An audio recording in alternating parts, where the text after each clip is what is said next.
Pessoal, dei start aqui na gravação da Web Aula View de hoje.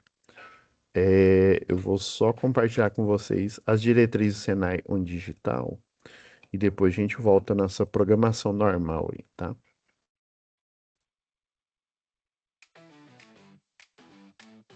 Como aproveitar melhor sua web aula via Teams? Participar de uma web aula é mais do que entrar na chamada, é estar presente, focado e respeitando o momento de aprender. Vamos às dicas? Escolha um lugar tranquilo, bem iluminado e sem barulhos. Isso ajuda você e toda a turma a manter o foco na aula. Entre na sala alguns minutos antes do horário. Assim você consegue testar a internet, o áudio e começar a aula com calma. Sempre que possível, mantenha a câmera ligada. Isso mostra envolvimento. Mas lembre-se, esteja com roupa apropriada, em um local adequado e cuide do que aparece ao fundo. Você está em um ambiente de aprendizagem. Quer falar? Use o chat ou a função levantar a mão. Respeitar o tempo de fala do outro ajuda todo mundo a participar melhor. Evite distrações durante a aula. Feche outras abas, guarde o celular e foque no conteúdo. Esse é o seu momento de aprender. Em caso de dúvidas sobre o conteúdo, fale com seu tutor ou tutora. Para dúvidas sobre acesso ou uso da plataforma, procure um monitor. Use o AVA, ele é o seu canal direto com a equipe. Você faz parte da aula e a gente está aqui para ajudar você a aproveitar o melhor dela.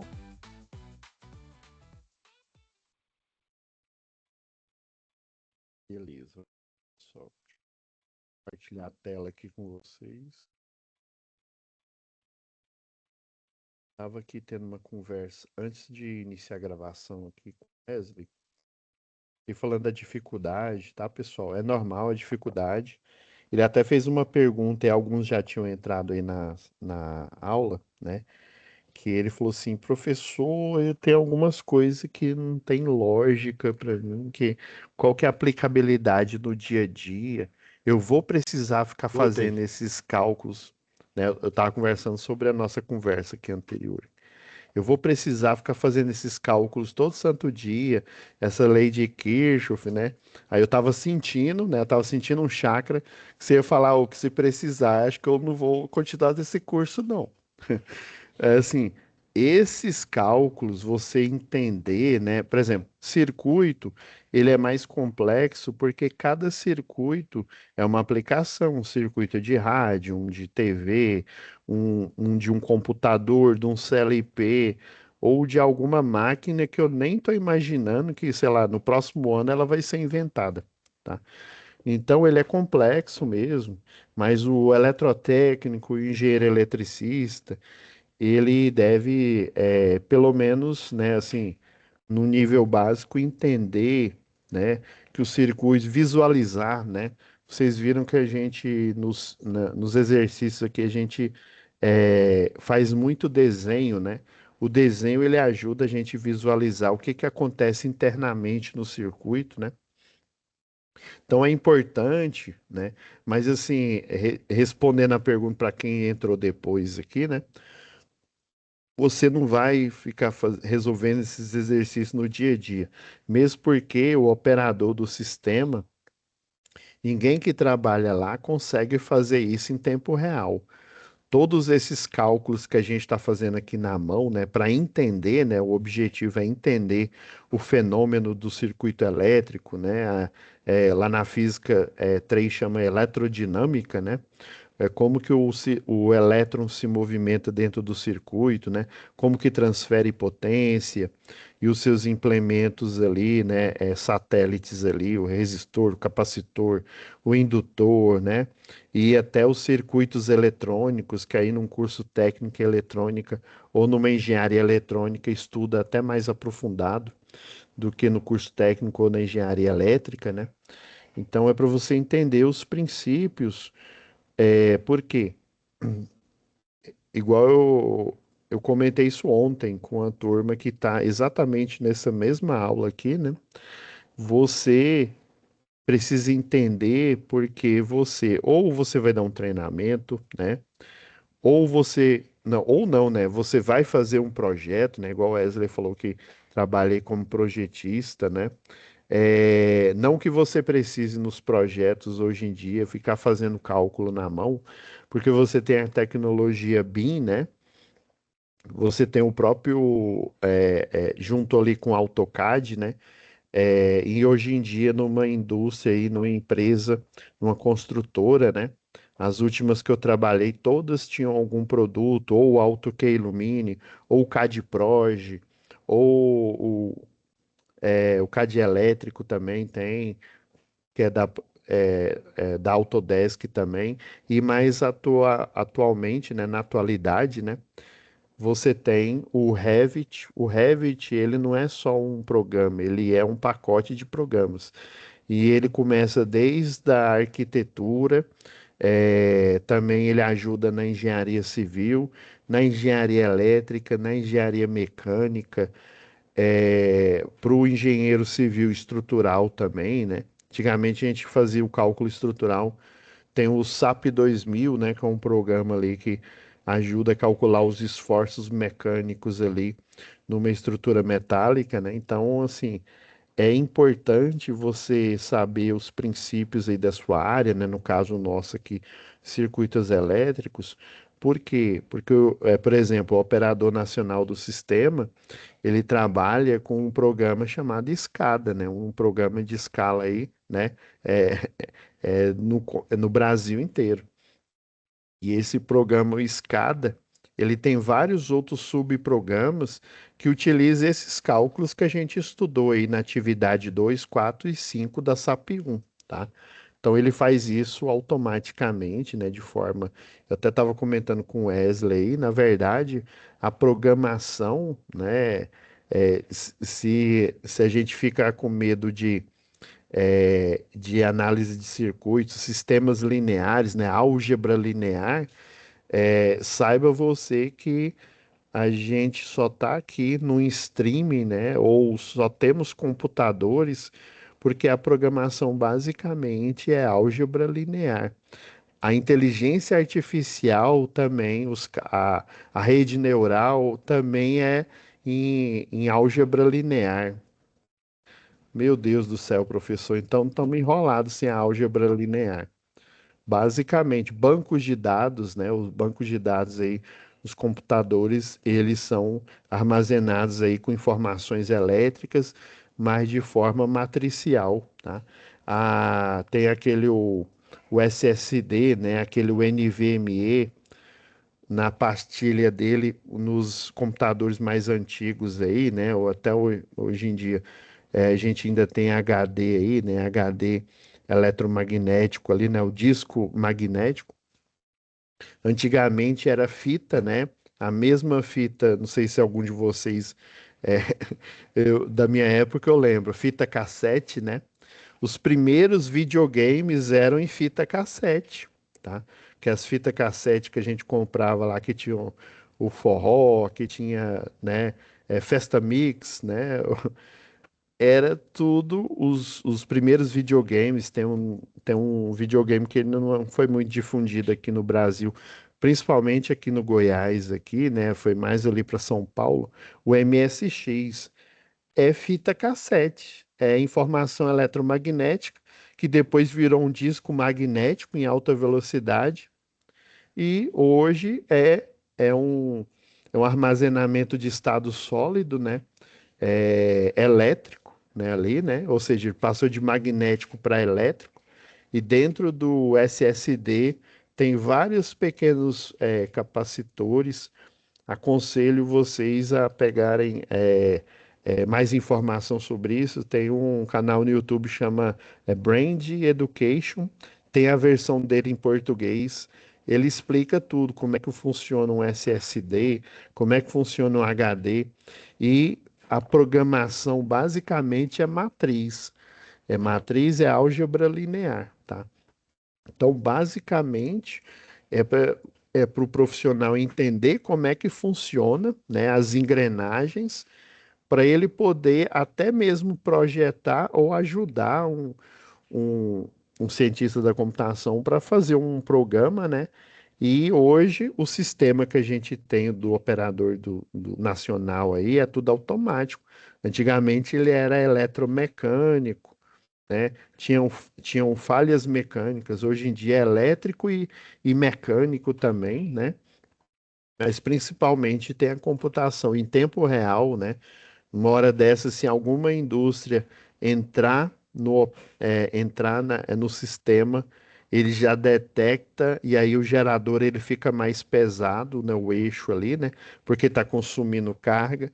Daí o sistema escada lá, ele já libera mais fluxo de água, se for uma hidrelétrica, né, para aumentar a velocidade, para ele não perder frequência, porque ele tem que ficar ali por volta dos 60 Hz e nunca pode baixar demais ou aumentar demais.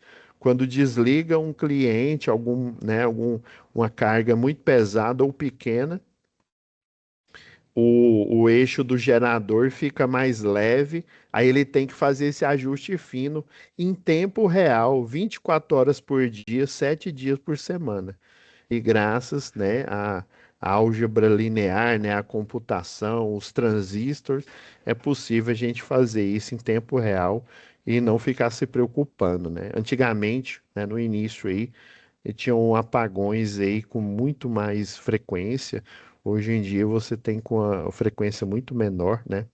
Os servidores de IA aí, tem muita profissão que o pessoal, principalmente a programação, está usando IA, né?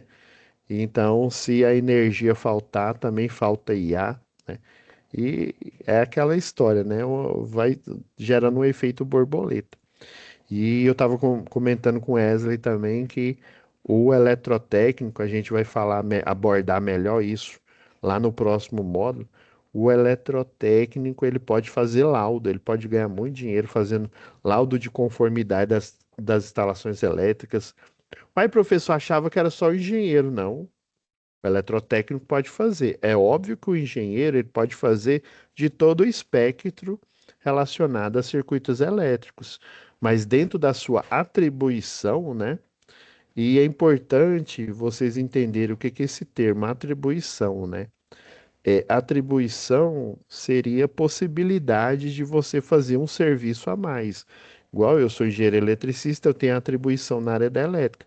Como também eu tenho especialização e é como se fosse uma outra engenharia em segurança do trabalho, eu tenho mais atribuições, ou seja, eu tenho mais possibilidade de fazer mais serviço, consequentemente, eu tenho mais chances no mercado de trabalho, né? Eu posso me colocar bem melhor no mercado de trabalho do que se eu não tivesse formação nenhuma, né? Aí eu teria que o quê? Me sujeitar a subempregos. Então é importante o estudo na nossa vida, é importante nós não pararmos de estudar nunca, nunca. Estudar, né? É igual se a gente comer demais, a gente engorda, né? Mas se a gente estudar demais, a gente não engorda, a gente fica mais inteligente, mas é óbvio, a gente tem que estudar e digerir aquele estudo, né? Ampliando, né, a nossa inteligência mais ainda, né? Mas principalmente, quanto mais cursos vocês fizerem, mais atribuições vocês vão ter e mais possibilidades de trabalho, de serviços, né, no mercado de trabalho vocês vão ter, tá? Agora voltando aqui, propriamente dito, à primeira atividade aqui da SAP 2, né? Eu já deixei até de propósito aqui na página.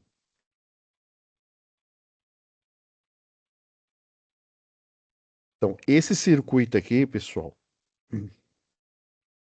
porque se você olhar esse circuito com um olhar de, né, estudante, vamos supor lá do segundo grau, né? Você pensar que é uma fonte, né? É uma fonte de energia que tem um resistor aqui, tem um indutor, mas se você olhar com o olhar de eletrotécnico, com o olhar de engenheiro, você vai ver que esses símbolos aqui, eles basicamente são né? Eles representam um motor elétrico. Ah, professor, então quer dizer que o projeto de um motor elétrico eu faço assim, ele tem uma resistência elétrica, né, no seu enrolamento, basicamente, né? Inclusive até no enrolamento que compõem a bobina, que a construção de um gerador, basicamente, ele é um gerador, um motor elétrico, ele é uma bobina, e essa bobina, ela vai acontecer um efeito, vou até deixar rodando aqui a animação, né? Ela gera um efeito interessante aqui no circuito elétrico, né? Então você tem a bobina aqui do estator de campo, ó, que ela vai emanando campo eletromagnético aqui, ó, que sai do elétron. E você tem aqui no meio também outra bobina, né? A bobina do rotor, que aí ela vai estar interligada aqui, ó, com as saídas da fase A, da fase B e da fase C. Ah, professor, então cada bobina dessa aqui, ó, de campo aqui, ó, ela está gerando um campo magnético. E esse campo magnético gerado aqui, ele é proposital. Ele é proposital para o motor, ele é proposital por quê? Porque sem esse campo magnético gerado aqui, não vai ser possível o motor girar sozinho. Porque assim, eu vou dar uma de telecurso segundo grau. Vamos pensar um pouco.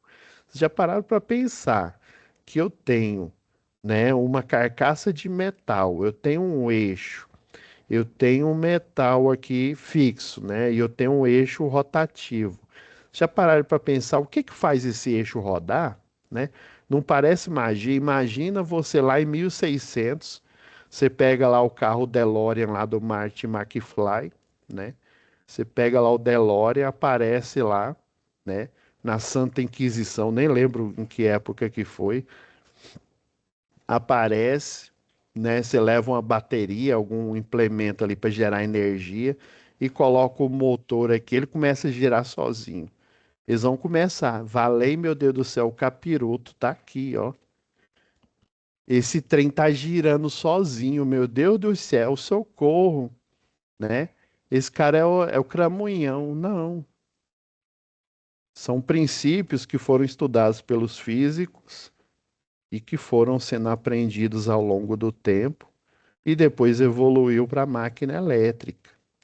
Basicamente, o que acontece aqui, ó, na hora que você injeta, vamos supor que esse aqui fosse o motor, tá?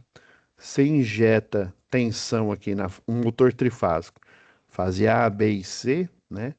Esse motor ele começa a girar. Mas por que que ele começa a girar? Basicamente, esse campo magnético aqui, ó, ele reforça, né? Ele reforça o efeito para o motor começar a girar, mas basicamente, ó, ele entra aqui na bobina, a corrente elétrica entra aqui, ó, e ela dá uma volta. Ó, professor, parabéns, sua mãe não te vende, não? Pai, isso é óbvio, né? A corrente elétrica, ela dá a volta aí. E o que mais? Note que ele tem um eixo aqui no meio, né? Então você concorda comigo que ele só gira ou sentido horário ou sentido anti-horário. Eu tentei desenhar em perspectiva aqui, mas eu falhei miseravelmente, tá? Então, ele está em perspectiva, esse risco vermelho que eu coloquei aqui é o eixo do motor, tá? Então ele só pode girar ou da esquerda para a direita ou de direita para a esquerda, né? Ou horário ou anti-horário. Mas como é que ele vai girar, né? Basicamente, quando a corrente elétrica passa aqui, os físicos criaram, não que criaram, né? Já existia. Eles entenderam um fenômeno que eles chamam de regra da mão direita. O que que é isso, professor? A regra da mão direita é só para exemplificar o que que acontece atrás dos bastidores ali do motor. A corrente elétrica aqui, ó, vamos supor que isso aqui seja um fio, né?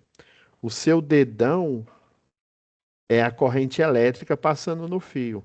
Os seus outros dedos aqui abraçando o fio é o campo eletromagnético. Pessoal, então quer dizer que quando uma corrente elétrica passa, inclusive quando você energiza o circuito, já tem uma presença de campo eletromagnético, tá? Quando ele está com potencial elétrico, os elétrons livres, né? Por exemplo, o cobre, o 29º elétron ali, ele fica com energia potencial elétrica e ele já começa a emanar campo magnético. Espera aí, professor, você está querendo dizer que o elétron do cobre se ele não está ligado a outro átomo de cobre, se ele se libertar por esse potencial elétrico, receber essa energia potencial elétrico, quer dizer que ele libera campo magnético. Então não seria lógico pensar que o elétron, na verdade, ele é como se fosse um ímã muito pequeno, isso mesmo. Inclusive no eletromagnetismo, o elétron ele é chamado de ímã elementar. Ó, tô parecendo o Harry Potter agora, né? Oh, só falta eu falar Avacadabra, né? Então o elétron, ele é um ímã elementar. Então ele é uma carga puntiforme. Vocês já viram esse termo, né? Esse termo sendo falado, sendo escrito nos livros lá, né? O elétron faz de conta que ele é um pontinho, né? Que ele é bem pequeno, minúsculo. Então quer dizer que quando ele não está ligado a outro elétron aqui, né, o elétron livre, ele vai liberar um campo magnético como se fosse um ímã, é, professor? Isso mesmo. Então se ele é um ímã, então ele tem polaridade norte e sul. As linhas de campo dele, elas saem do norte e vão para o sul. Professor, então quer dizer que um elétron é um ímã? Sabia não? Pois agora você está sabendo. Ah, e o Kiko, né? E daí, professor? O que que vai mudar na minha vida? Você sabendo que o elétron é um ímã aqui, ó, a regra da mão direita, né? Eles perceberam porque quando energizava um condutor, né? E a bússola já começava a dar uma mexida ali. Inclusive foi no laboratório lá. Não me lembro quem é que foi. No laboratório lá, o cara energizou um equipamento lá, a bússola que estava ali do lado, ela deu uma mexida. Aí na hora que ele fechou o circuito, é aí que a bússola ficou doida. Como que uma bússola que aponta sempre para o norte, do Neida, né? Ela começou a apontar para outro lado. Só pode ter um efeito magnético na corrente elétrica. Foi assim, esse é o chamado método científico, né?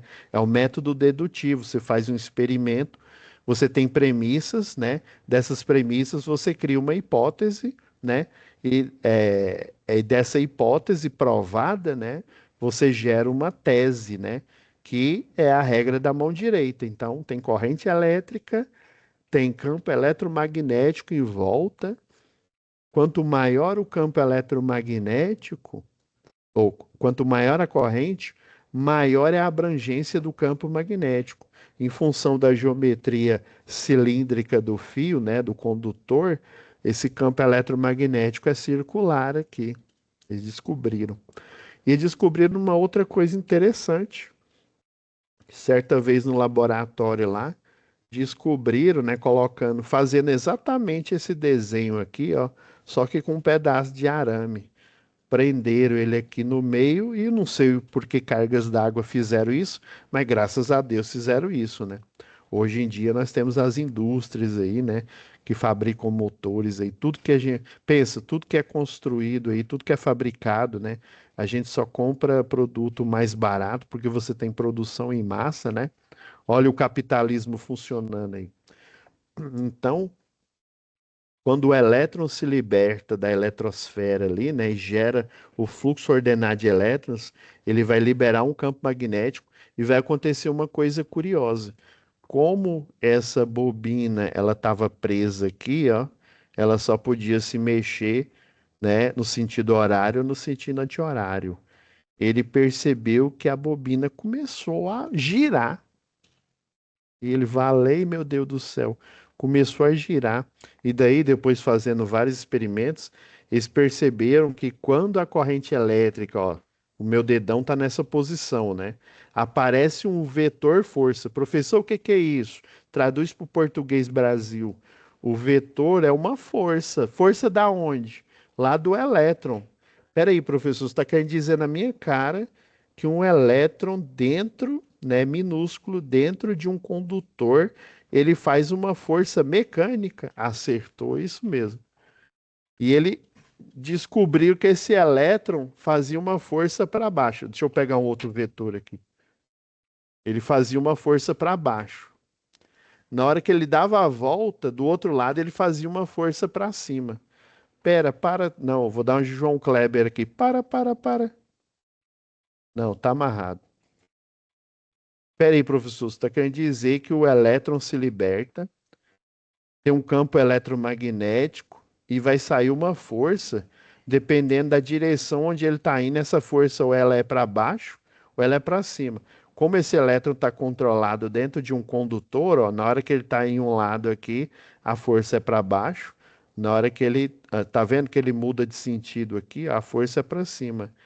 Então, essa força fantasmagórica, que parecia até então fantasmagórica, que faz essa bobina girar sozinho, ela provém dos elétrons livres da corrente elétrica que estão enclausurados dentro do condutor. Faz sentido, né? Porque imagina, já pensou? Você de repente está dando manutenção elétrica, você abre o motor e tem duendes, né? Duendes verdes, leprechauns, né? Tem, então, tem alguém, existe algo dentro desse motor fazendo ele girar, né? Graças a Deus não é assombração, né? São os elétrons livres que estão fazendo isso. E mais para frente, né, cenas dos próximos capítulos, quando a gente chega lá em módulo específico 2, a gente vai estudar a fundo e esse efeito maravilhoso que criou os motores, também ele não tem um efeito muito bom na hora de você dar a partida. O motor, né, por ele estar em estado de inércia ali, né, se ele estiver parado, ele tende a se manter parado. Se ele estiver em movimento, ele tende a se manter em movimento. Então, como todo motor antes da partida ele está parado, para ele vencer a inércia ainda mais, dependendo da massa que ele tem ali, né? Para ele sair daquele, né, do estado parado e entrar em movimento, ele tem que gerar muita corrente elétrica. Ele gera uma quantidade tão massiva que ela chega, tem bibliografias aí que fala que na maioria, nas atuais, aí fala que a corrente ela chega até 8 vezes a nominal, né? Tem algumas mais antigas, tem máquinas gigantescas aí que ela chega até 10 vezes a nominal, né? E isso é ruim para o circuito porque aquece e também faz com que as proteções elétricas elas despenquem do sistema elétrico. Em função desse comportamento, tiveram que criar estratégias. Mas isso é um assunto para uma outra web aula. Professor, então você está querendo dizer que esse é um projeto de motor, né? A gente entendeu o princípio dele aqui. Então, essa resistência elétrica que representa a bobina, e essa bobina aqui, né? A unidade de medida aqui da indutância, né? É o Henry, né? Henry, e do capacitor é o Farad, né? Então, o projeto desse motor aqui, ó, que ele está a 127 volts, né, energia eficaz aqui, ó, a frequência de 60 Hz, angulação de 0 graus, né, do mesmo jeito que o motor a receber potencial elétrico e com o circuito fechado ele começa a girar sozinho, o gerador, para ele gerar potencial elétrico e levar até o motor na indústria que você trabalha, né? Ou no motor que fica no portão eletrônico da sua casa, né? Ele precisa de campo eletromagnético, né? E daí lá na geração de energia, tem um motor de corrente contínua gigantesco. Ele gera um eletroímã muito forte, né? Com um fluxo magnético muito forte aí. E ele consegue, né, através do sistema elétrico de potência, gerar potencial elétrico, porque os elétrons que estão aqui parados, né? Aí agora eu falando da máquina elétrica em modo gerador, né? Que estão aqui literalmente parados e só estão girando porque o eixo lá da hidrelétrica ele está girando, né? Mas eles dentro do condutor eles estão parados, só estão em movimento relativo aqui, né? Movimento mecânico relativo. Daí um campo eletromagnético sendo injetado aqui, esse campo eletromagnético vai fazer com que os elétrons livres que estão aqui, né, na composição do átomo de cobre, fazem com que eles recebam energia potencial. E aí, na hora que você fecha um circuito, por exemplo, dando partida no motor aí na indústria que você trabalha, fazem com que esses elétrons começam a viajar, né? Ou seja, acontece o fenômeno da corrente elétrica, mas eles só fazem essa viagem se somente se tiver a geração de campo eletromagnético lá no gerador da hidrelétrica ou de qualquer outra usina aí, né? De geração de energia. Ah, professor, então, do mesmo jeito que no motor a eletricidade, a energia gera movimento mecânico, o movimento mecânico, né, com algumas condições, ou seja, com campo eletromagnético, ele gera, né, já que o gerador, né, o motor, ele pega energia elétrica e gera energia mecânica, né? Já o gerador não, ele pega energia mecânica, né, da queda d'água e ele gera potencial elétrico e quando essa máquina, né, é ligada, né, por exemplo, quando ela está energizada, nós falamos que ela está a vazio. O que quer dizer a vazio? Ela está energizada, porém ela não está em uso, ou seja, o circuito não está fechado, né? Tem potencial elétrico, mas não tem corrente elétrica. A partir do momento que eu dou a partida naquele motor ou que eu ligo uma lâmpada, aí acontece o fluxo de potência. Eu tenho energia potencial elétrica, né? E eu tenho também corrente elétrica fluindo no circuito. E no circuito de tensão e corrente alternada, essa geração de energia, né? Essa corrente aqui, ora ela vai do gerador para o cliente e ora ela vem do cliente para o gerador. Por isso que ela é chamada de corrente alternada. Por isso que a gente utiliza a matemática da trigonometria, né? As equações senoidais. Na verdade, nós podemos utilizar a cossenoidal dependendo do ângulo, né? Mas, na verdade, o modelo trigonométrico aqui dos cossenos, dos senos, ele representa exatamente essa geração de pacote de energia. Quando eu falo pacote de energia, eu estou falando de potencial elétrico. Professor, então você está querendo dizer que quando essa bobina está girando aqui e ela entra em choque com esse campo eletromagnético invisível, né? Ela vai gerar um pacote de energia, é isso mesmo. Dependendo do ângulo, ela gera um pacote, ó. Esses risquinhos que eu estou fazendo aqui, ó. Aí vai gerando outro, Professor, parece como se fosse um sinal analógico, pois não? esse no caso aí, você falou que na hidrelétrica é corrente contínua? Não, é Ah, alternada, já, porém ele tem um motor de corrente contínua que gera um campo eletromagnético aqui, ó, que certo. atravessa o rotor. Ele Aham, precisa, que senão é porque assim nos vídeos, né, eles não mostram, mas ele tem uns motor lá de corrente contínua motor, viu? De corrente contínua, certo. justamente para gerar esse campo magnético aqui. Porque sem esse campo magnético, no game, não tem geração de Nossa. energia. Mas, professor, aí você poderia perguntar, professor, por que que não usa aqueles imã de alto-falante, né? Tem um monte de carro batido aí, não, vamos botar. É assim, daria certo, mas só para você ter uma ideia, a última vez que eu vi um rotor desse aqui, ó, ele tem 16 metros de diâmetro aqui, ó. Aí eu preciso de um imã muito forte, ou do Magneto lá, né, dos X-Men, né? Ou de um ou de outro. De um campo eletromagnético muito forte para ele atravessar. Há relatos que o campo magnético aqui é tão forte que se você tá vendo esse espaçozinho entre o rotor e o estator aqui, ó, que se você derrubar algo metálico entre o rotor e o estator, esse objeto metálico, moeda, qualquer coisa, ele vai se compactar de uma maneira que ele quase que, né, meio que desintegra, né? Mas ele fica ultra compactado ali.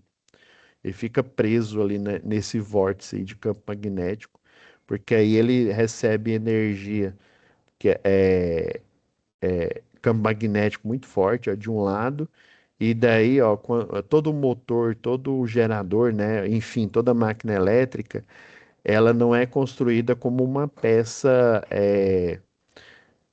vamos dizer assim, inteiriça. Ele é construído por laminados. Como assim, professor, laminado? Laminado é mais ou menos assim, ó. Você tem um cilindro aqui, por exemplo. Vamos supor que uma peça de um carro, eu tenho um cilindro de algum eixo aqui, né? O pessoal da área da elétrica descobriu que o campo magnético ele flui melhor quando você pega essa peça aqui, bruta, e corta ela em partes aqui, ó. Você vai fazendo um laminado nela aqui, ó, vai cortando ela, ó. Vai fatiando, né? Não tem lá o sucuna lá, né? O desmantelar, né? Você faz um desmantelar nela aqui, ó. Você corta ela todinha aqui. Aí, cada pecinha dessa aqui que você cortou, você vai aplicar uma proteção aqui, ó, isolante. E depois que você aplicou em volta dela uma proteção isolante, você cola elas tudinho, formando o cilindro, a peça novamente. Eles descobriram que o campo magnético ele flui melhor, ele tem maior eficiência na peça quando ela é toda laminada, né? E quando ela é isolada magneticamente da outra aqui, ó. Então eles ficam, é como se fossem estradas, né? Várias pistas de rodagem. Então eles descobriram que se laminar ela isolando magneticamente da outra aqui, ó, o campo magnético ele vai fluir, esse gerador, esse motor, ele vai ter uma alta eficiência de perto aí dos 90%. Mas isso aí foi aprendido com o tempo, né? Tentativa e erro. Então, para você calcular a a chamada impedância, mas primeiro, a primeira de todas as perguntas. Professor, por que que chama impedância? Eu não sei se alguém aqui já trabalha na área da eletrônica aí, né, ou já comprou algumas peças. Quando você compra cabo coaxial, não sei se você percebeu, o pessoal lá fala de impedância. Ah, eu quero um cabo coaxial com impedância de 60 ohms, né? Aí você fica, eu mesmo pensava isso, uai, por que que esse doido da cabeça aí não falou resistência, né?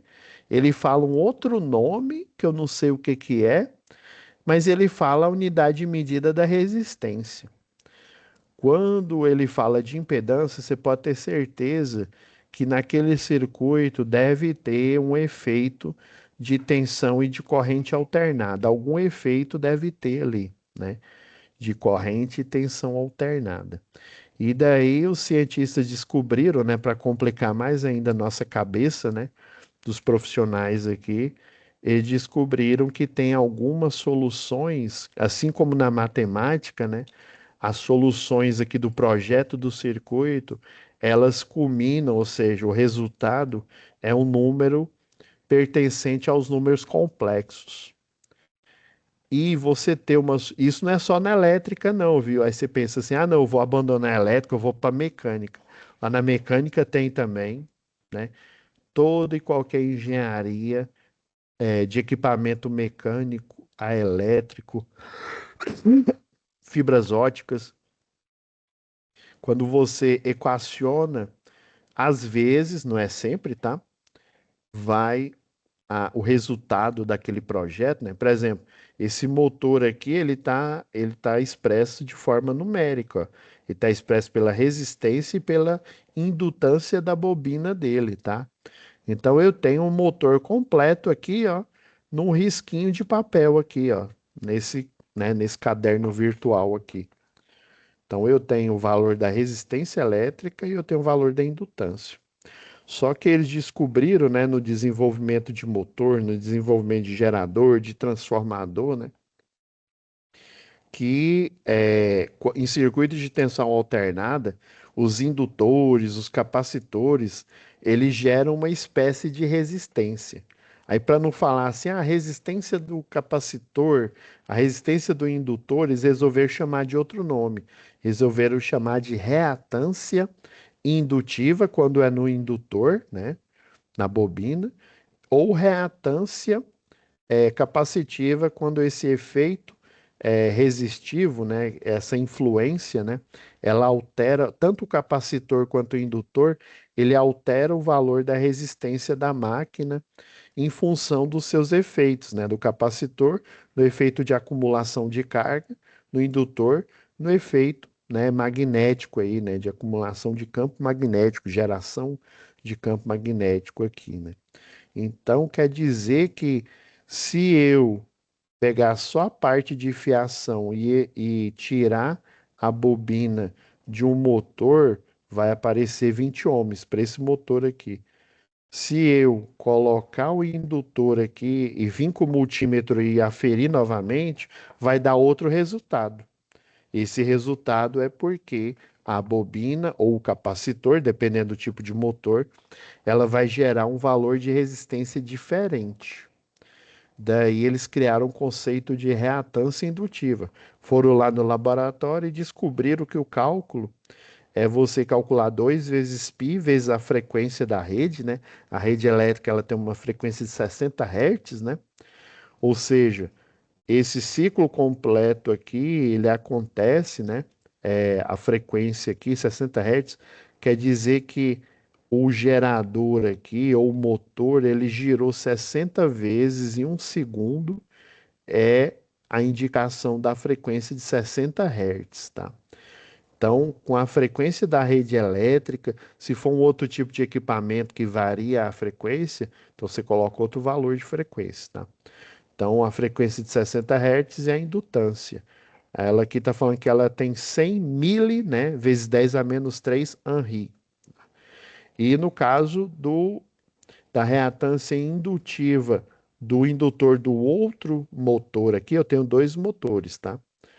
Esse L2 aqui, ó, você vai usar a indutância, né, de 80 mili, né, 80 vezes 10 a menos 3 Henri. Fazendo o cálculo aqui, ó, você acha que a reatância indutiva do motor 1 e do motor 2, ó, uma é 37,68 e a outra é 30,14 ohms, tá? E a reatância capacitiva desse motor aqui. Professor, curiosidade, por que que esse motor aqui ele tem um capacitor, né? Se a gente for olhar aqui, ele é um motor monofásico, né?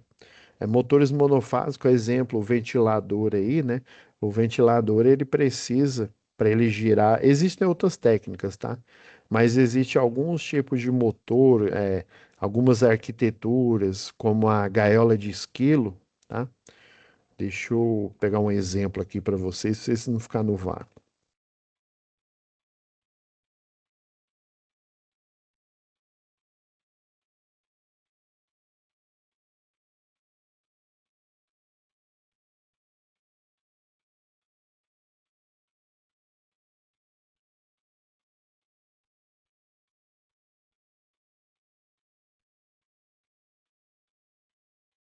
Ah, não, acho que tá lá para baixo aqui, peraí.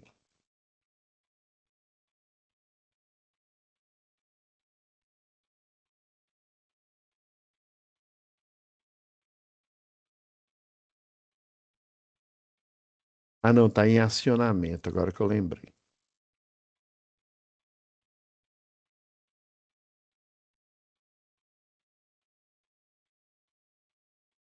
Pois eu passo esse material para vocês, ele é gratuito, tá? Ele foi uma parceria da Confederação Nacional das Indústrias aí, né? Que, né, uma das instituições relacionada ao Senai, o SESI, né? Junto com a Procel, né? Que fala sobre eficiência energética e a Eletrobras, tá? Criou esse material aqui, ó. Essas várias apostilas aqui, ó. Depois eu vou passar como material extra para vocês, tá? Que tem um estudo interessante aqui, ó. Professor, falando em material, Sim, será que ainda existe aquele livro que foi disponibilizado em PDF para a gente adquirir ele físico? qual? O livro de elétrica lá. Tá em um dos links aí. Seria muito bom o Senai Não, eu sei disponibilizar que ele para a gente tem. Os físico. livros, tem eles nas unidades, tem. Falar nisso, ó, eu compartilhei com vocês já a pasta, tá? A pasta aqui da análise da atividade de hoje, tá? Tá. Pai, não sei, mas eu sei que tem. Eu tenho alguns. Tem alguns, inclusive, que eu comprei numa época que eu dava aula presencial. Aí eu precisava montar umas aulas e aí eu peguei e comprei uns lá. Aqui, ó, isso aqui é um resumo aqui do tipo de motor, ó, de corrente alternada, ó. Aqui são os monofásicos, ó. Nós temos de indução, motor síncrono, né? Que são as tecnologias, ó, a esterese, a relutância. Na verdade, é a relutância variável, ímã permanente. Olha, ó, tem esse split phase aqui, ó. Ô, professor, Se eu não me engano, é. Ah, não, tem esse aqui, ó, de polo sombreado, ó, com capacitor e com capacitor permanente, ó. Existem, tem como motor monofásico. Provavelmente, então, esse outro motor aqui, ou ele é de polo sombreado, ou ele é esse aqui de split phase aqui. Esse split phase é porque a fase é separada, tá? É igual o termo em inglês é splitado, né? Que é separado aí. Eles fazem, eles pegam os polos do motor, em vez de ser um polo grande, bem definido, eles dividem em vários polos menores, né? Que formam o polo maior, tá? Aí ele fica parecendo uma roda dentada interna aqui, tá? Então tem como, né? Dependendo da arquitetura, né? Ou ele pode ser esse de fase separada, né? Esse primeiro aqui ou esse de polo sombreado, né? Que aí é a forma como o laminado dele ele é colocado lá dentro do motor. E tem motor que precisa de capacitor para criar o defaseamento, principalmente se ele for monofásico. Se ele for trifásico, de boa, não precisa desses implementos a mais aí para ele começar a girar sozinho. Entendi, professor. Então a gente tem que calcular, montar essa chamada impedância, porque a impedância, né, a parte da resistência, estranhamente, né, descobriram que a parte resistiva, ela representa os números reais. E a parte que representa a reatância, né, indutiva ou a reatância capacitiva, ela representa os números, complexos, tá? E o problema do número complexo, né, por isso que é chamado de número complexo, né, é porque até hoje não conseguiram encontrar um valor numérico para uma raiz, né, quadrada, não, uma raiz de índice par, né? Aqui geralmente lá no livro de física, no livro de matemática, né?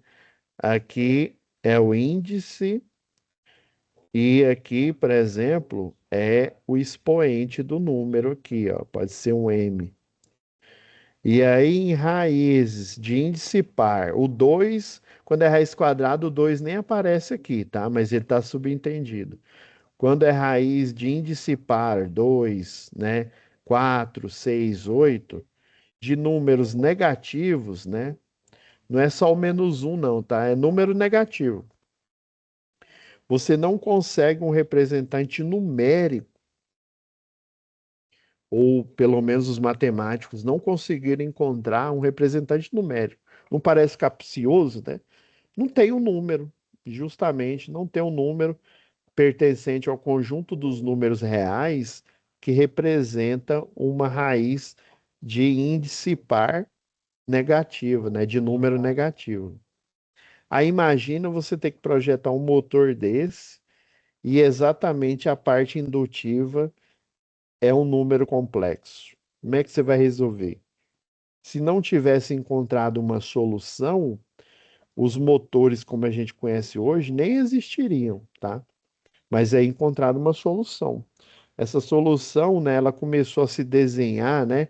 O pessoal fala do Cardano, acho que é Girolando, era uma briga lá entre dois matemáticos lá, né? Mas ela começou a se desenhar quando eles descobriram que existia raízes reais dentro de números que eles tinham a certeza que era número complexo. Aí esse cara com a pulga atrás da orelha. E aí o René Descartes chegou e falou assim: bom, esse número ele é uma dualidade. Por quê? O número é uma representação numérica, né? 2, 3, 4, 5. Imagina, ou me dá duas J maçã. Duas J maçã. Eu sei que é 2, né? Mas J é que número? É 200, é 300, é 1 milhão, é 0,6? Você não sabe, né? Então ficava muito genérico. E daí o René Descartes, né? O pai aí da geometria analítica, né? E, e também um dos percussores do sistema cartesiano, né? Sistema cartesiano você representa, né? Números, os números reais no eixo X, né? E no eixo Y. Lá na faculdade a gente descobre que a gente pode utilizar um eixo a mais aqui, né? A R3 que eles chamam lá, né? Mas basicamente você pode representar por dois eixos aqui, criar uma origem, né? Aí ele fez uma proposta, né? O René Descartes falou, rapaz, e se no eixo X eu colocar um número real e no eixo Y eu colocar um número complexo, eu vou criar um par ordenado assim como numa função, por exemplo, uma de primeiro grau a gente sabe que é uma reta, uma de segundo grau a gente sabe que é uma parábola, né? E por aí vai, né? Uma de terceiro grau a gente sabe que quanto maior a quantidade de graus aqui, ó, você vai ter, por exemplo, dependendo das raízes aqui, ó, ela vai começar a ter esse formato, ó, uma de terceiro grau, uma de quarto grau, ela tem esse formato aqui, mais ou menos, ó. E por aí vai, né? Nossa, bem parecido com a senoidal. Mais para frente vamos descobrir algumas coisas interessantes. Então ele teve essa ideia, né? Ele, peraí, se eu, né, representar esses números, né? O que que vai acontecer? O que que de genial vai acontecer? Né? Até então nada, né? Mas eles descobriram que como isso aqui é um triângulo, não, ele é uma representação ortogonal, né? Ortogonal ela quer dizer que as retas do eixo X e do eixo Y, elas estão exatamente em 90 graus, né? E se eu pegar esse par ordenado aqui, ó, eu vou ter uma reta aqui que é a hipotenusa. E essa hipotenusa aqui, os físicos chamam de vetor, tá? Esse vetor. Os matemáticos chamam de o módulo do número complexo. Existe um cálculo que a gente faz lá, que é o módulo do número complexo, que na verdade é a distância da origem até o ponto, né? O ponto em que no eixo X a gente representa os números reais e no eixo complexo nós representamos a parte, pelo menos visível, né, dos números complexos, né, do índice do número complexo. Que tá vendo? Ó, esse número complexo é desenhado aqui, ó, ele é 20 mais a reatância indutiva do motor 1, ela é o quê? 37,68, né? J, aí a gente não coloca aí para a gente não confundir com corrente elétrica, tá? Aí J 37,68 ohms, tá? Então, quando eu não tenho um resultado, eu chamo isso aqui de número composto, né? Que isso aqui é uma representação, que o pessoal chama de representação retangular, né? No, no plano cartesiano aqui, tá? Aí o René Descartes fez essa proposta, né? Ele falou: peraí, se a gente calcular a hipotenusa do triângulo retângulo, que é exatamente o vetor, a gente vai encontrar um número, né? Esse número vai brotar um número, não tem J mais aqui não, né? Então, se você fizer, né, lá o teorema de Pitágoras, né, o quadrado da hipotenusa, que é a impedância, né? É igual à soma dos quadrados do cateto, né? Aí o quadrado tá aqui, você passa para o outro lado, vira uma raiz quadrada, né? Se eu fizer esse cálculo, eu vou achar um número, né? Então ele pega só o índice, ou seja, o número que acompanha o número complexo aqui. E ele vai gerar um número. Até então, né? Nada demais. Você acredita que se eu colocar um multímetro nesse motor, olha só, tô até arrepiando. Você colocar um multímetro nesse motor com a resistência e com a indutância, vai aparecer aproximadamente esse valor de 42,65. Ah, você tá de brincadeira, professor. É, parece coisa de Deus, né? Como que o René Descartes pensou, né, nessa forma aí de ele, é um par ordenado, um número complexo já como a gente não tem o resultado dele mesmo, né? Aí a gente vai criar um par ordenado e eu vou chamar esse cálculo de módulo, que na verdade é a distância, né, da origem até o par ordenado, e eu vou desprezar o número complexo e vai aparecer um número. E aí eles descobriram que se eu colocar um multímetro aqui, ó, vai dar exatamente essa resistência. Ah, você tá brincando, professor. É isso mesmo. Só que esse número complexo, ele teve, como é algo vetorial, como assim, professor, algo vetorial? Ele tem essa informação aqui, ó. Ele tem a informação da reta, que representa o vetor, tá? Mas esse par ordenado, você concorda? Por exemplo, essa reta, o vetor em relação ao eixo dos reais, né? Ela tem um ângulo fixo. Você concorda comigo se eu mudar a posição desse par ordenado e desenhar uma reta aqui, mais ou menos aqui, não vai ter um outro ângulo diferente? É, professor, um ângulo diferente. Então, no cálculo, eu tenho que conservar o ângulo dele. Por isso que ele faz o cálculo da tangente aqui, ó. Tangente é o cateto oposto, que é o número complexo, né? A parte, pelo menos a parte dele numérica, né? O índice do número complexo, dividido pelo número real aqui, que representa a resistência aqui do motor. Aí dá um ângulo de 62,04 graus.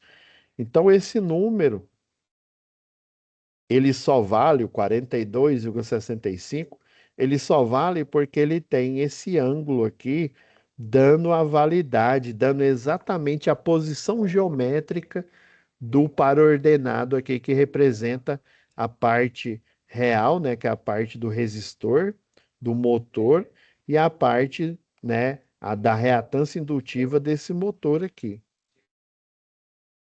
Você vê, né? Por isso que eu tô até usando, eu aproveitei na outra turma, eu já gravei uma aula, liberei para eles, porque eu sabia que essa aula era extremamente importante para vocês. Então você está entendendo aí, Wesley? Você tem que entender o princípio aqui, né? Graças a Deus temos o sistema SCADA, temos os programas que faz isso aqui em tempo real automaticamente. O que que o programa faz, né? Tem os sistemas lá de medição, né?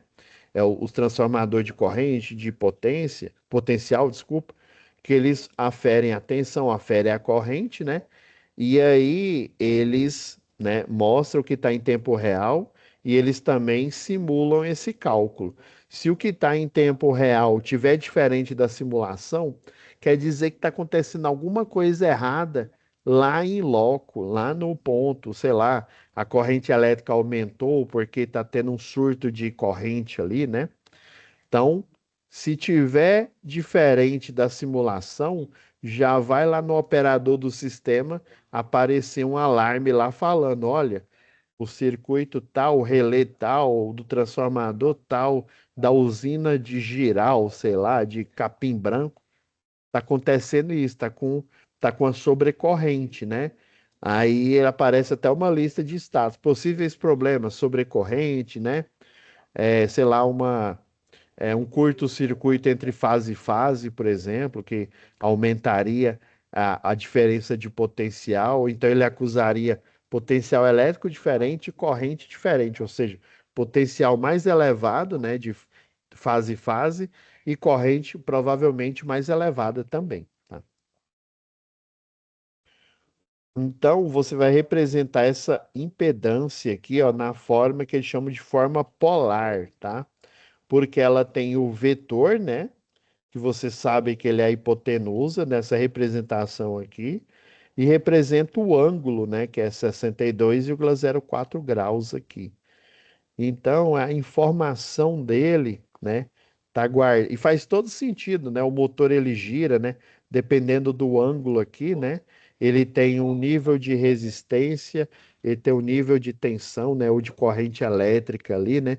Tudo se conecta ali, né? A parte de engenharia com a parte de matemática ali, né?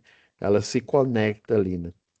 É por isso que hoje eu posso seguramente pegar um simulador de circuito e fazer lá que vai dar exatamente o valor de uma máquina real, né? Por isso que o projeto, né, aproveitando o gancho aí do Wesley, né, fazer projeto é importante, porque o projeto ele economiza tempo. Imagina se você tivesse que ficar testando, né? Eu tenho uma máquina aqui, eu não sei que cabo eu uso. Acho que eu vou usar 4 milímetros. Você vira lá pro seu supervisor e fala, acho que eu vou usar um de 4 milímetros. Ele falou, por quê? Baseado em quê? Ah, uma voz aqui na minha cabeça me disse que. Aí ele vai fazer assim, né? Falar, esse cara tá doido, né? Então, não é achismo, é matemática, é física, é método científico. E aí o número, a impedância do motor 2 você vai fazer o mesmo processo. Eu fiz uma primeira vez aqui de forma mais calma, né? Só para vocês entenderem aqui, né? Mas é do mesmo jeito, ó. Você vai fazer o par ordenado, ó, 15, né? 15 menos 7. Por que que deu menos 7 aqui, ó? E lembra que o indutor e o capacitor estão juntos aqui no circuito. Aí, essa soma algébrica, que, ó, já que os dois são números complexos aqui, né? Você vai fazer, geralmente, né? É a reatância indutiva menos a capacitiva aqui, ó. Aí fazendo o 30,14 menos 37,91 deu menos 7,77 aqui, tá? Aí é por isso que deu esse valor aqui. Fazendo o módulo do número complexo, descobriu que a impedância é 16,89 ohms, tá? E o ângulo, né, é de menos 27,38 graus aqui, tá? E aí, agora eu posso calcular a corrente elétrica. Por quê? Essa fórmula aqui é a mesma fórmula que a gente estudou lá em circuito de tensão corrente contínua, ó. É resistência igual a tensão dividido pela corrente. Se a gente isolar a corrente, não vai ficar corrente é igual a tensão dividido pela resistência. Troca a resistência por impedância, adivinha? Nós temos o cálculo da corrente. E aí, quando é soma, lembra que quando é soma, eu vou fazer soma de circuito, eu tenho que transformar para a forma retangular, tá? Daqui a pouco eu vou explicar o porquê. Quando é multiplicação e divisão, é para a forma polar, tá? Sempre vai ser assim. Aí por isso que fez essa transformação, né? Que eu poderia muito bem dizer, o número é o. Por isso que transformou o retangular em polar para usar essa fórmula aqui, ó. Tá vendo que a informação do gerador, ó, 127 volts, ângulo zero, ó. A impedância, ó, teve que transformar ela na forma polar, ó. 42,68 ou 65, né? Eu modifiquei aqui. Ângulo de 62, ó. Aqui a divisão ela sai do mesmo jeito que sai uma divisão normal, 127 dividido por 42,68. Agora, e que vai dar 2,9 amperes, tá? Agora o ângulo aqui, ó, quando é na forma polar, o ângulo você vai fazer o seguinte, ó. Quando ele está dividindo, você vai pegar o ângulo do numerador menos, tá? Então é 0 graus menos 62 graus. 0 menos 62 fica menos 62. Por isso que a forma polar dele é essa, tá? Aí do mesmo jeito aqui, a corrente 2, ó, 127 dividido, né, volts dividido por 16,88. Aí 0 menos 27,2 graus vai dar mais 27,2. É por isso que saiu assim, tá? E pasmem, tá? a corrente, né, vai dar exatamente, se você for no Multim montar uma máquina desse jeito, vai sair essa corrente. Montei uma simulação para mostrar para vocês aqui, tá? E agora o quinto passo é eu fazer a soma das correntes. Por que que ele quer achar? Ele quer achar a corrente no motor 1, né? Corrente 1, que a gente já achou, e a corrente 2. Agora falta só achar a corrente total, né? Aí, professor, é só pegar, é 2,98 mais 7, é só somar, né? Vamos lá. 2,98 mais 7,53. Vai dar 10.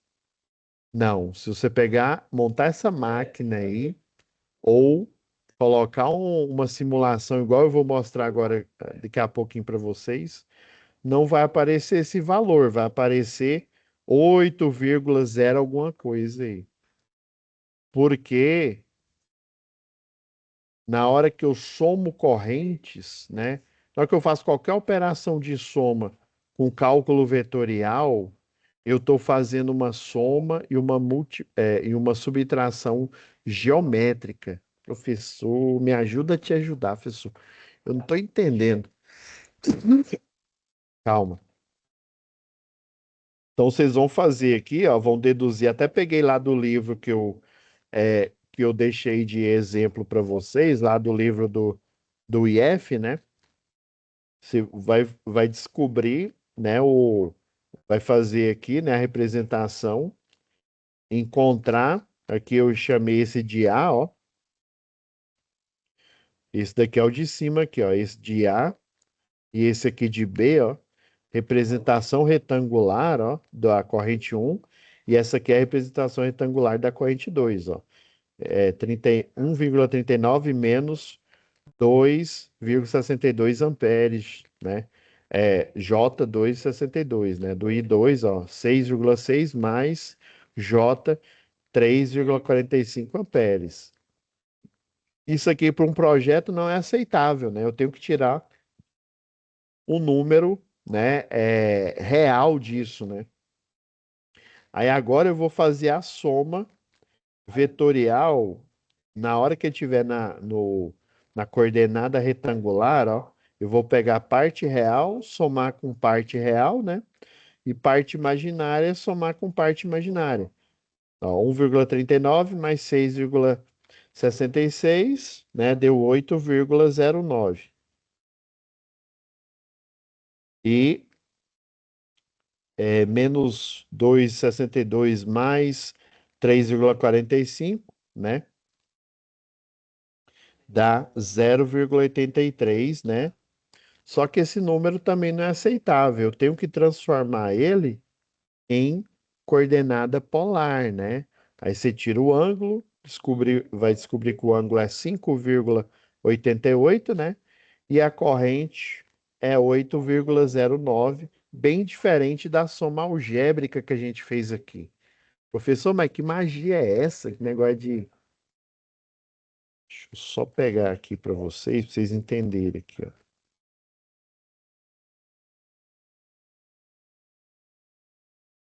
Tava aqui até aqui desenhando.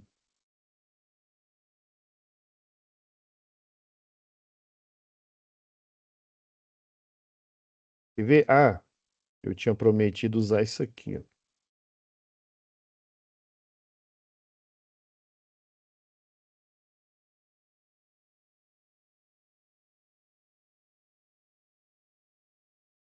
Dar uma diminuída aqui para caber.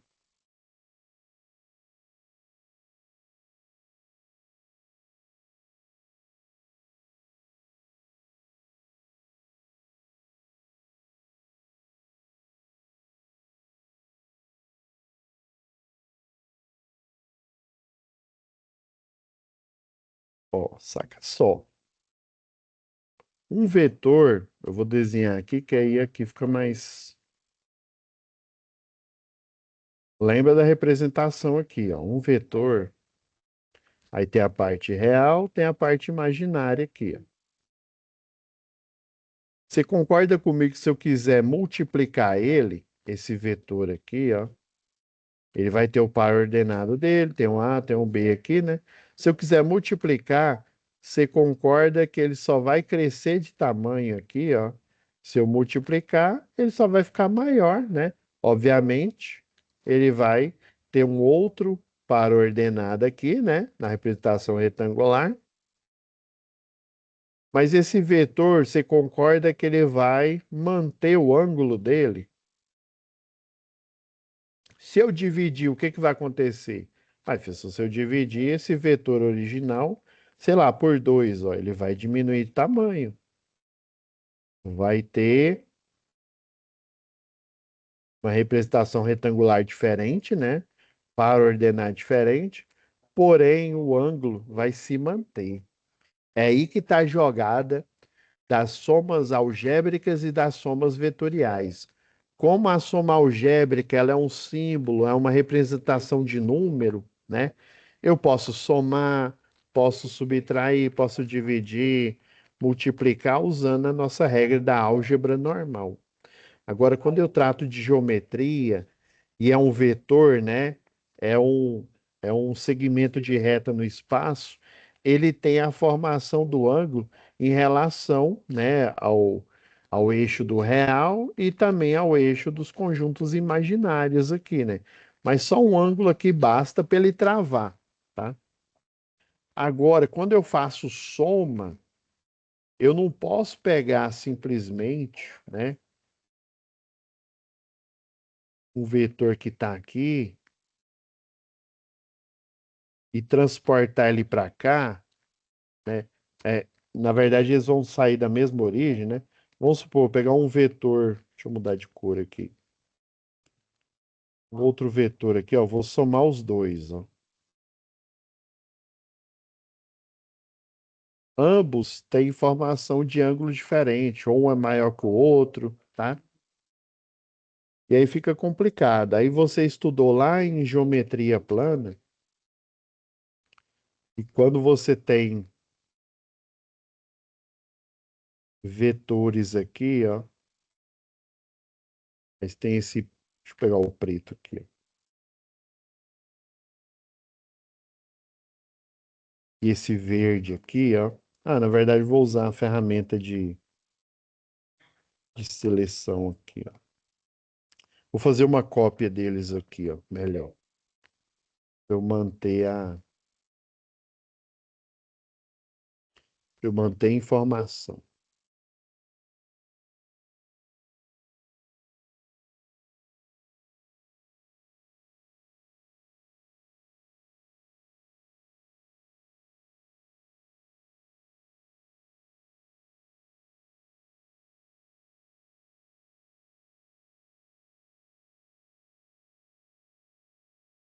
Ó, ela está exatamente no ângulo dessa aqui, ó.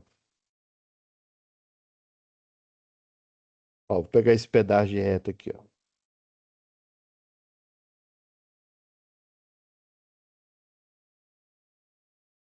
Ó, tô usando até o trem do teclado aqui, ó, para ele ficar bem. Eu não vou mover ele, não vou tirar o ângulo dele.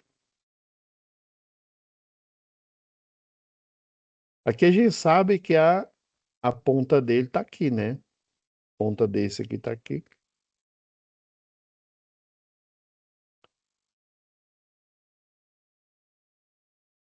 A soma vetorial dele, ó, eu uni, né? Até o professor falou, ó, o professor lá falava, ó, une a cabecinha do um com a pontinha do O da seta, ó. Aí você vai fazer uma setona maior, ó. Essa vai ser a resultante. Porque essa daqui, ó, ela tem um ângulo aqui, ó.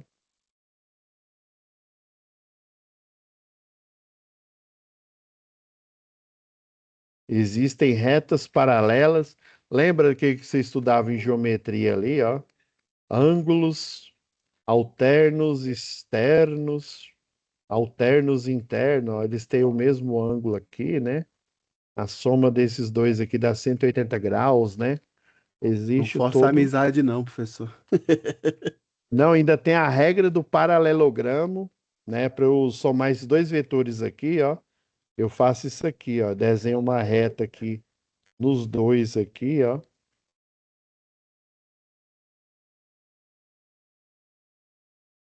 Desenho retas paralelas aqui, eu vou achar a resultante aqui, ó. Mas assim, para achar o melhor é você pegar a reta mantendo esses ângulos aqui, né? Exatamente o ângulo aqui, ó. Se essas duas aqui, vamos supor que a reta, né, essa R e essa S são paralelas, ou seja, elas nunca se tocam, né? E eu tenho o vetor do mesmo jeito aqui, ó, eu vou ter um vetor maior aqui, ó. Que aí no caso seria o 8. Ele tem um ângulo diferente, mas é o ângulo desses dois aqui, ó, combinado, ó.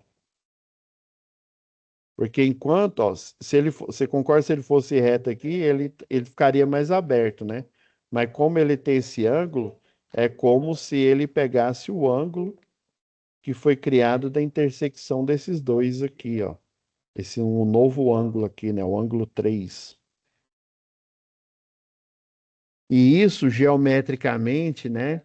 Inclusive existe até um estudo, né, de geometria euclidiana, tem a geometria não euclidiana, né, que tem números complexos para variar, né? Inclusive teorias, né, que a gente conhece como teoria da relatividade foram desenvolvidas utilizando uma das ferramentas, né? Utilizando foram essas ferramentas aqui que a gente está estudando, mais outras de cálculo diferencial, cálculo integral, né? Então é tudo por conta da informação aqui desse ângulo, né? Eu poderia até pegar a ferramenta aqui, ó.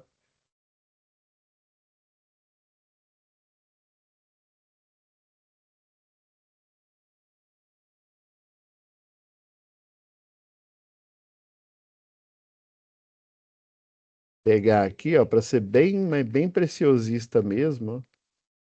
Eu poderia travar o ângulo. Deixa eu ver onde que é o trem. Ah, é aqui. Por exemplo, ó, deixa eu ver quem que é a corrente 1. Isso aqui é corrente. É 2,89. Deixa eu só.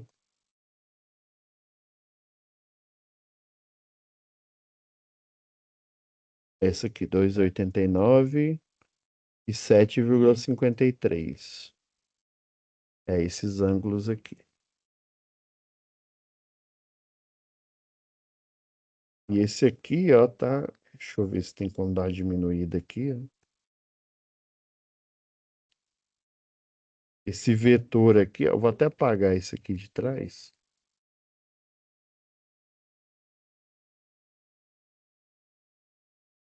Você vê, você... Pô, sei que para entender muita coisa aqui é um parto mesmo, viu? Se você tá achando difícil aqui Eu na. vou tentar, mas não garanto que eu vou entender, Não, mas não. assim, só precisa entender. Por exemplo, ó, uma das correntes aqui, ó, é essa daqui, ó, 2. Nossa, eu já esqueci aqui, peraí. É 2,98 e 7,53. Isso mesmo. Essa aqui, ó, 7,53, ela tá num ângulo de mais ou menos 27, que é 0 graus, né? 27,38. Então, ó, 29, 28, tá mais ou menos por aqui. Eu teria que aumentar a escala dele aqui, ó. Não tá nem querendo escrever aqui, ó. Tá mais ou menos nesse rumo. O vetor, e ele inicia aqui, ó. Vou travar ele aqui. Esse aqui é uma das correntes. E o da outra aqui, ó.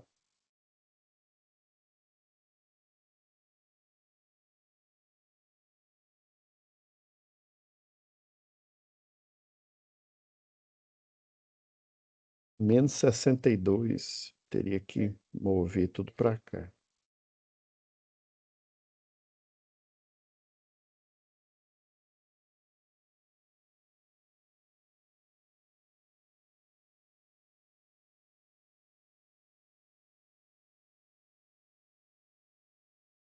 Ah, achei que é a ferramenta que faz.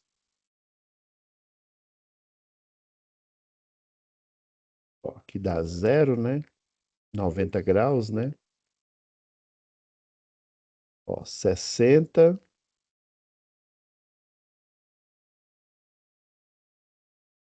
65, né? 4, 3, 2.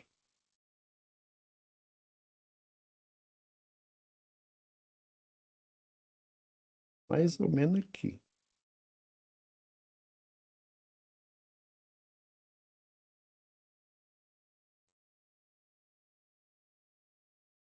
Então, um vetor, ó, brota. Eu posso ser até mais preciso aqui, ó.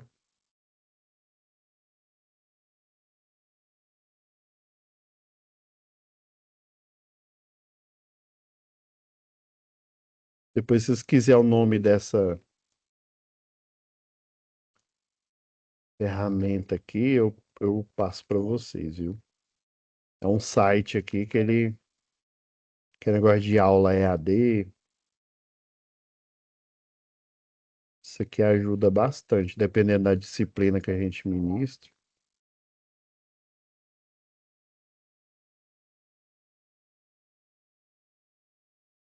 Vou pôr na tela inteira, né? Porque aí, como a gente está marcando aqui, tô sendo bem mais geométrico possível. Rapaz, não tô entendendo nada.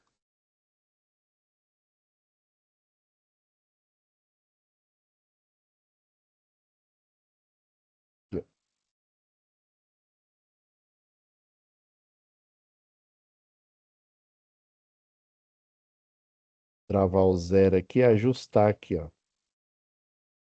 Agora é vermelho, né? Isso aqui é outra corrente, ó.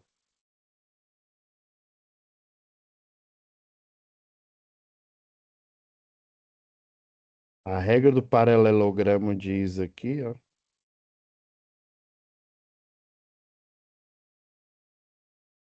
A resultante eu posso achar pela reta que fica bem aqui, ó. Não vai dar exato não, mas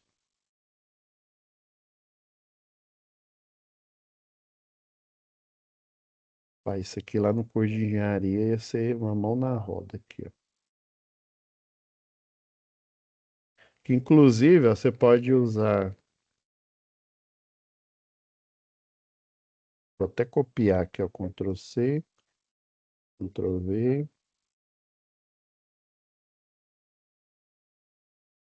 Você pode fazer do jeito. Cada um aqui é uma ponta, né? Só para você entender a ideia, ó. Aqui é a cabeça do vetor aqui, ó. Deixa eu desenhar aqui.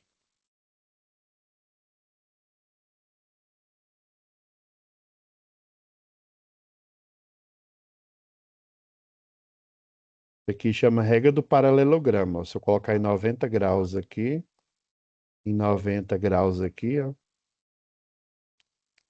Agora, isso aqui é a cabeça da outra corrente, ó, do outro vetor aqui, ó. Agora, você vir aqui, ó. Não virou aquela outra regra da cabeça aqui, ó. Ela dá mais ou menos. É porque eu não coloquei exato aqui, ó.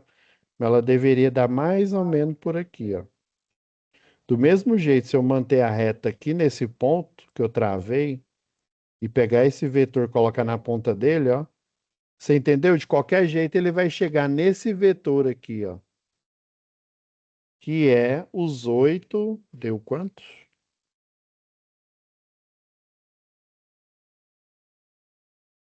8,05 amperes. Ah, professor, isso é balela.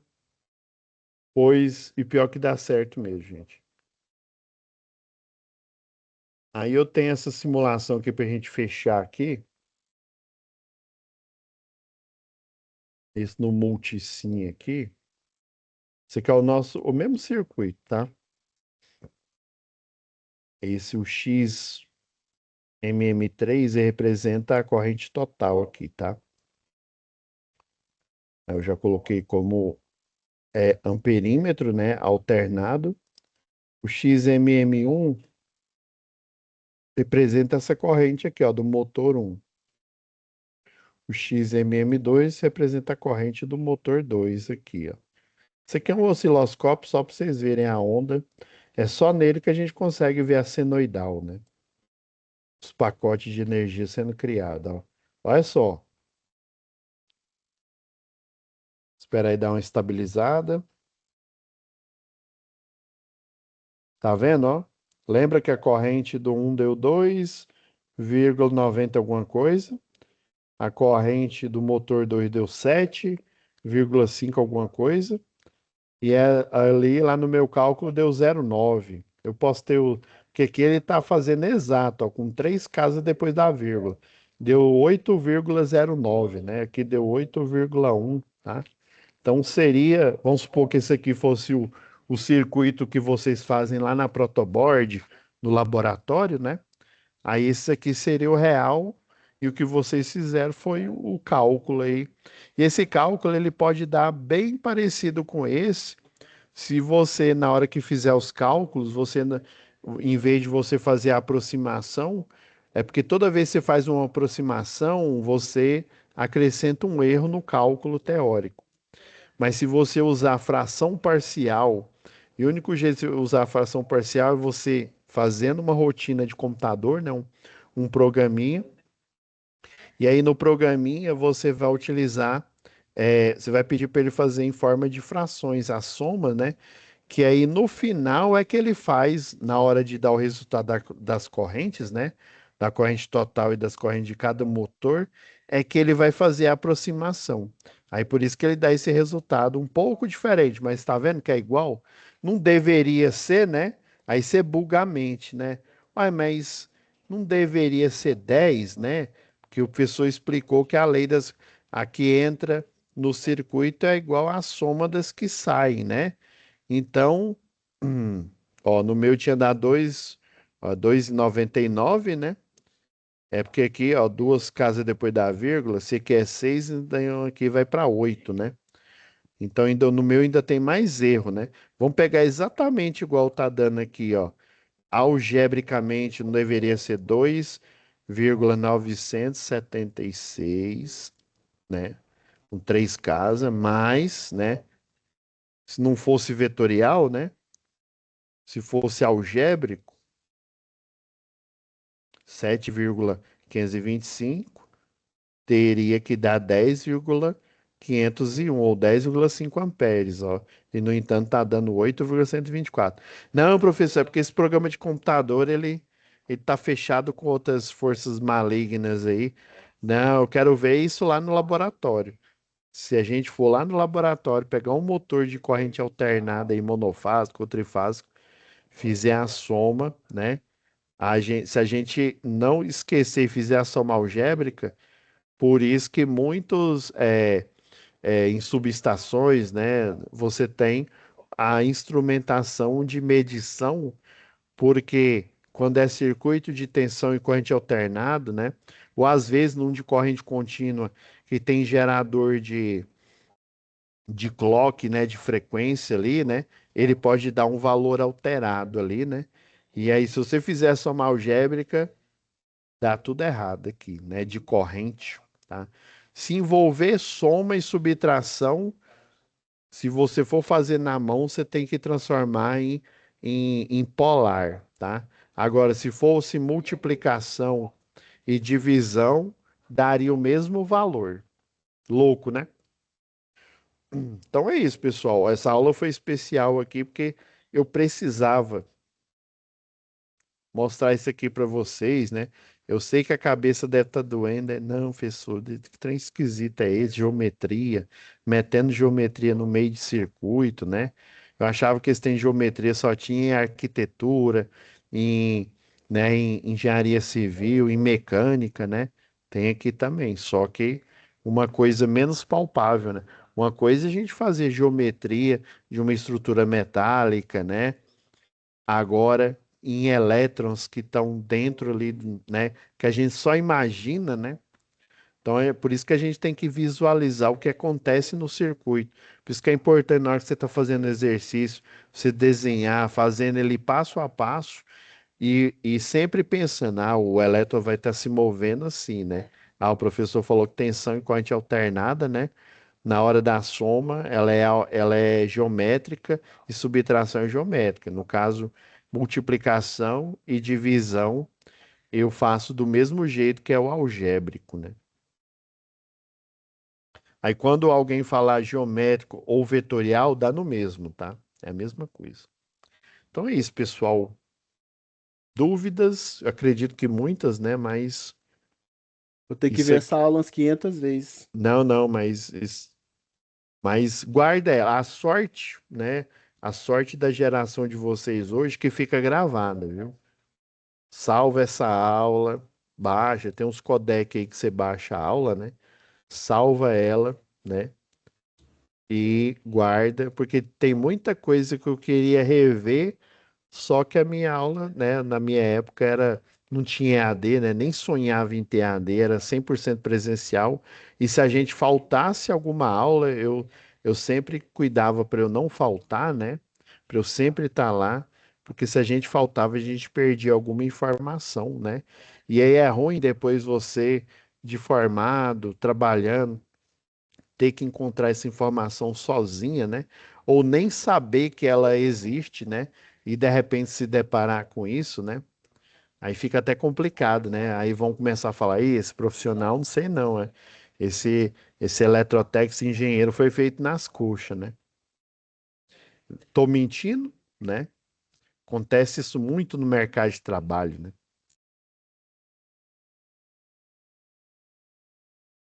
Então é isso, pessoal. Obrigado, viu? Obrigado pela Adeus, senhor. Boa noite. paciência. Obrigado por ter ficado aqui até o final, né? Fiquem com É. Deus e até a próxima web aula.